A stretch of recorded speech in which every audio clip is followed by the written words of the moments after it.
As we all prepare to watch the USA's journey to the 2022 World Cup, or if you just got World Cup fever like me, I say we look back at the last time the USA actually played a World Cup. What's up, guys? My name is Drew, and today we're going to break down the USA's campaign of the 2014 World Cup. Be sure to let me know down below of your favorite memory from the USA at this World Cup if you watched it. And of course, consider subscribing while you're down there for more videos like this. So without further ado, let's get to it.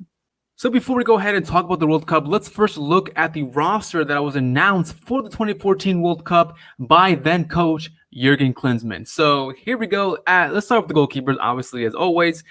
This is the kind of goalkeepers you would expect to see around this time for the USA back then. These three names are always, I feel like, the same names you would see: Brad Guzan, Tim Howard, and Nick Raimondo.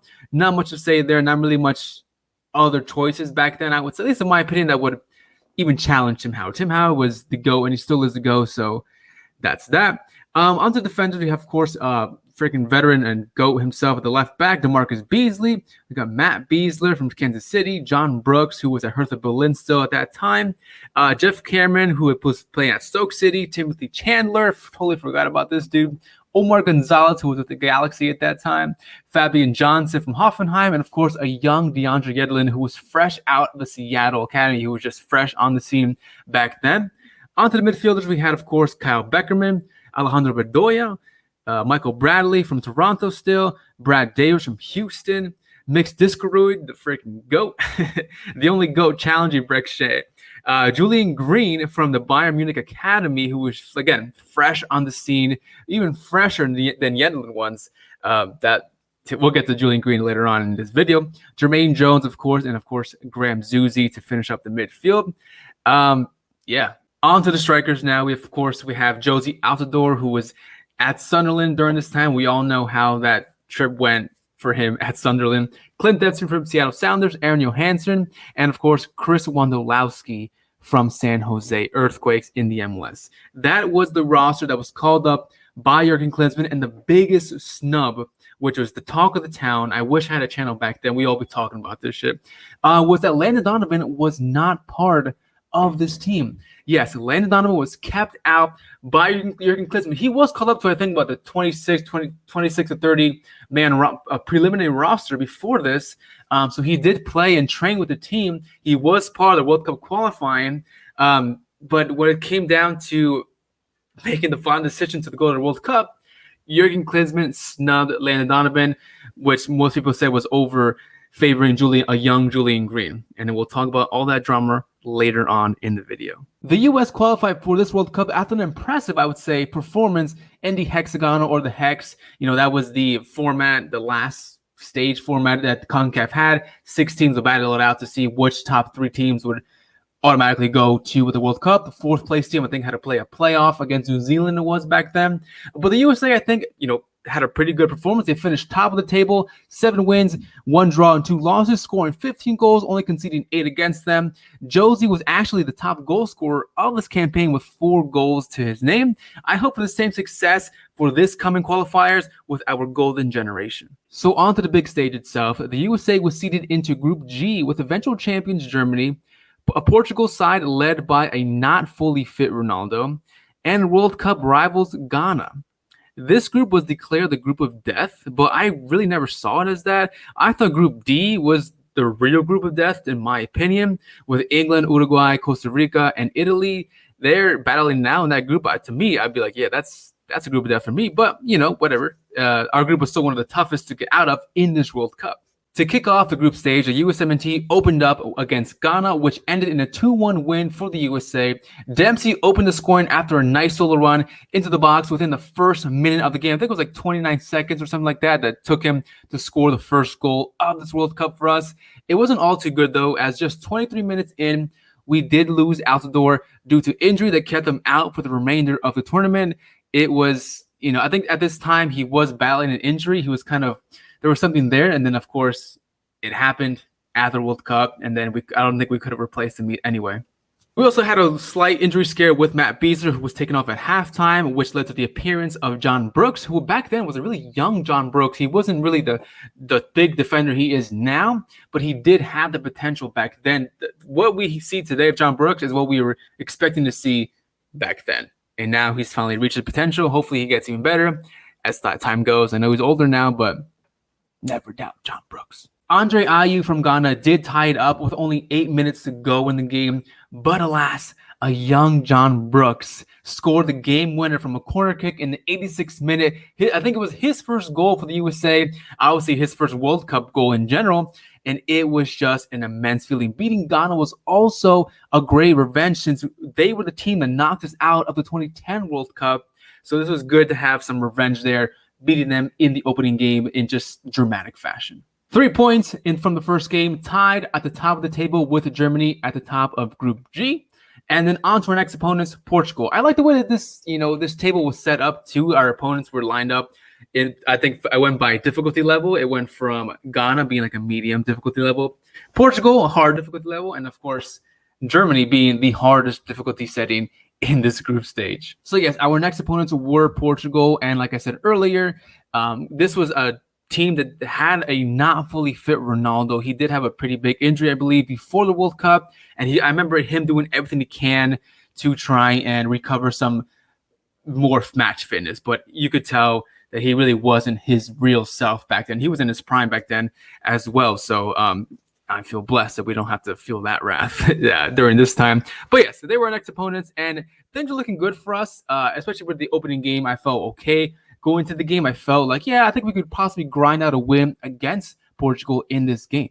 But of course, Portugal opened the scoring in the 5th minute after Nani capitalized on a terrible clearance from Jeff Cameron.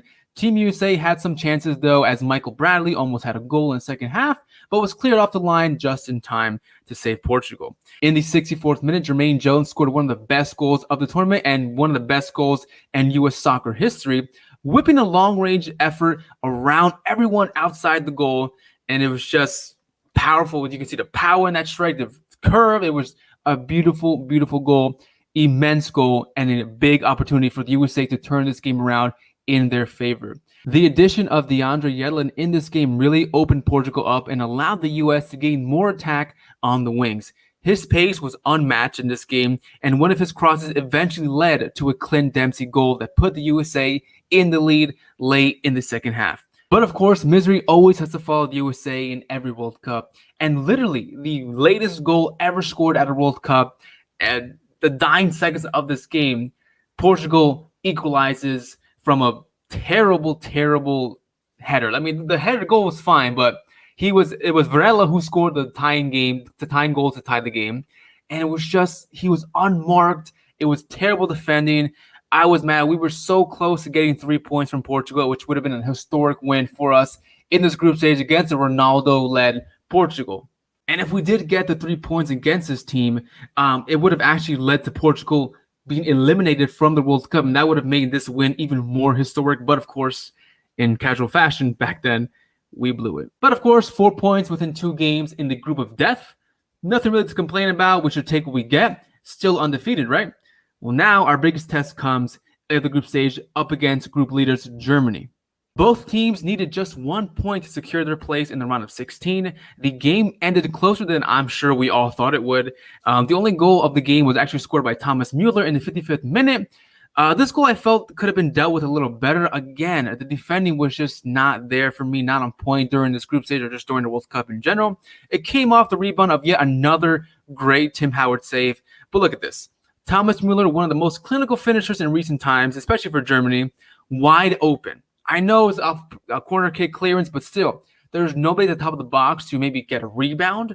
That the rebound has to go and fall to Thomas Mueller. What is this defending? And look, I know our team was the underdog and not as good compared to Germany, even to this day, but still, we could have ended this game in a draw at least. Now, that wouldn't have really changed much in terms of how the table finished, but I guess it would have been, a nice point to earn against eventual World Cup champions Germany. So with all these games wrapped up, the U.S. finished runners-up in the table with a record of 1 win, 1 draw, and 1 loss. We just barely got through, only reaching the next round on goal difference. So technically, Germany did help us out in this group stage by absolutely thrashing Portugal in the first game. If that game ended 1-0 instead of 4-0, we would not have made it to the round of 16, or we probably would have been, the third best team out of all the groups. I think we had a pretty solid performance in the group stage, though. I know the defending was kind of iffy here and there. We did miss some couple of strikes here and there as well to score some goals. But nonetheless, we grinded our wins. We grinded out the points. We did everything we could. We laid it all on the field to try and get to the next round, and that's exactly what we did. So I would call this group stage a success. So with all the group stage games out of the way and done and dusted, it's time to move on to the round of 16, where we faced off against Belgium.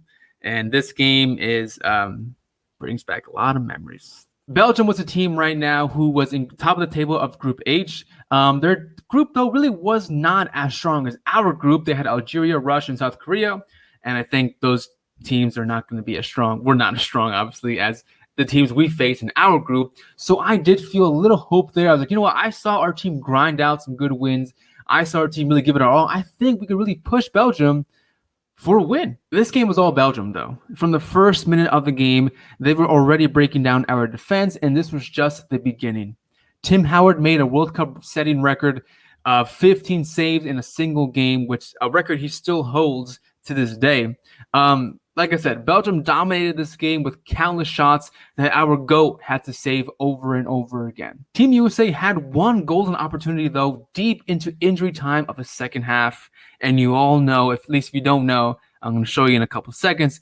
We all know, some of the old heads here, we know what this opportunity was. The ball finds its way into the box to an unmarked Chris Wondolowski, but the leading MLS goal scorer of all time misses it. He bottles it. There goes our chance to knock Belgium out and move on to the second round. That was it. We were one good shot away from eventually defeating Belgium and moving on to the quarterfinals, where eventually we would be knocked down by the king of soccer himself. Now you could say Chris Wondolowski was unlucky in the way the ball fell to his feet, that he couldn't get a really good shot on, or you could just say MLS striker. Of course he bottles it from MLS. But you know who would have made that shot? Landon Donovan. But on to extra time we go, and it's all really the same here, except now we are seeing the tired legs in our USA players, which all eventually leads to Belgium scoring 2 goals in extra time, first from Kevin De Bruyne and second from Lukaku. But there was a small glimpse of hope. Michael Bradley lobs a pass into the box for Julian Green, who volleys it past Courtois. Then suddenly, we have hope. The team is rallying. We'll create chances. We have momentum going for us. Why the hell did Julian Green not come on earlier? And of course, another opportunity comes for the USA late in the second half of extra time. Clint Dempsey also could not convert a goal after a cleverly played free kick. So elimination was our next trip. I think, our defense was not the strongest against Belgium. I think if your goalkeeper is making record-breaking saves, then that means the team you're playing against is getting by your defense a lot, that they're able to shoot that many goals for your goalkeeper to make that many saves. But I think maybe having Julian Green come on earlier in the game would have affected a little bit differently, or just had some spark, and especially late in the extra time. I would have done it early in this extra time. But, you get what you get. Overall, I think our World Cup performance as a whole was pretty solid. I didn't really expect too much from the group of players that we had at that time. Of course, we had really good players, like great veterans there that to this day I still consider some of the best players ever for the USA, like Tim Howard, Clint Dempsey.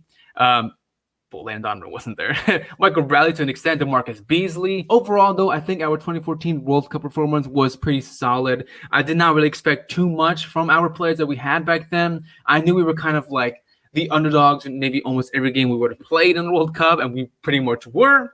But, of course, back then was a different time. We didn't have the kind of players we do today, which that's different video, different topic. But we did have a lot of good players, like a lot of experience, a lot of veteran, a lot of just GOATs of the game for the USA. We have, of course, Tim Howard in goal. DeMarcus Beasley, still one of the best left backs for the USA. Clint Dempsey. Well, Donovan really wasn't there, but he helped us get to the World Cup. Michael Bradley was also pretty good on this forum back then as well. And, of course, he had some good young prospects like DeAndre Yedlin, who came on the scene, looked really good in every game he played. Julian Green. The one complaint I would have had for the USA in this tournament was I would have liked to see Julian Green come on more. We really lack creativity in the attacking. Like, I feel like Clint Dempsey was doing everything, especially after Josie Altidore came out injured in the first game. Like, that's it. It was all up to Clint Dempsey to make something happen. Michael Bradley was putting in crosses and passes everywhere. Jermaine Jones was a freaking giant. He was awesome in every game. He gave everything he had in his tank in every game we played. But like I said, I would have liked to see Julian Green come on a little more. Maybe get some group stage minutes there. Like, I don't know why he didn't come on. He only came on when we were like 2-0 down in extra time against Belgium. Like, why would you snub Landon Donovan for a kid that you were excited about, who only had 3 appearances and 1 goal leading up to this in the whole history of USA, and then you snub Donovan, one of your best strikers or best players of all time, for this kid, and you're not even playing him. Like, why not give him some chances to really get comfortable? I feel like if he got more minutes in the group stage, he would have been more comfortable, or maybe could have shown what he was worth back then to kind of earn himself a starting spot, or maybe like a halftime substitute spot against Belgium, maybe, or even against Germany. I mean, I would have liked to see more of Julian Green. I think really Clinton really dropped the ball at this World Cup. I think a different manager could have gotten better results with the players that we had. All right, now it's your time to talk. I want to know your favorite moments or memories from this World Cup. It could be for the USA or any other nation you watched, or just any memory in general. I would love to know down below. And of course, secondly, most important, like the video and let me know what other World Cup or other historic games would you like to see me cover on this channel, or historic players as well. I'll do players too. So thank you so much for watching. Thanks for kicking with me, guys, and see you guys next time. Peace.